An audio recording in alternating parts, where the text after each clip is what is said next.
एकड़े अंग्रेज पंहिंजे किताब में लिखियो जी असां परेशान थी वियासे,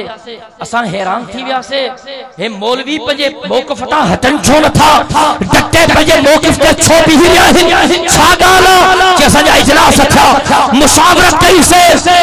उन मुशावरत में जे असां इन नतीजे ते पहुतासे जेसी ताईं हिननि मुसलमाननि जे अंदर अल्लाह जो पाक कुरान मौजूद आ, जेसी ताईं हिननि मुसलमाननि जे अंदर इल्म मौजूद आ, जेसी ताईं हिननि मुसलमाननि जे अंदर आलिम मौजूद हैं, मुसलमानन के शिकस्त नथा दे सको। अरे तवज्जो करो, जे असां मुसलमानन जो कत्लेआम शुरू कियो से, मुसलमानन के शहीद करण शुरू कियो से,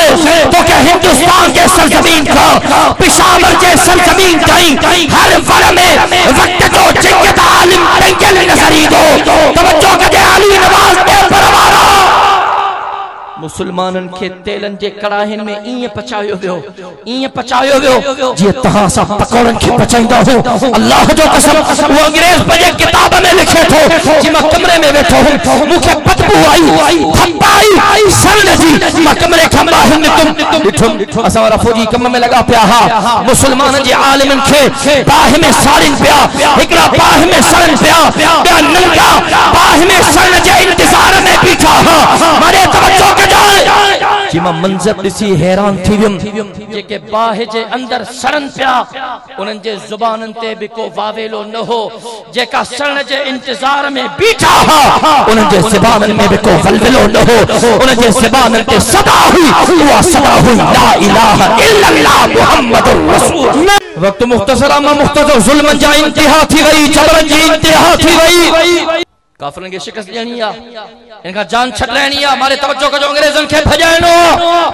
वेही करे मुशावरत थी,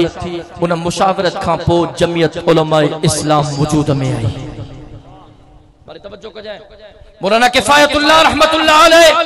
वेही करे जमियत उलमा इस्लाम जो प्रपोजल तैयार कयो, तो जमियत जो प्रपोजल चाहे,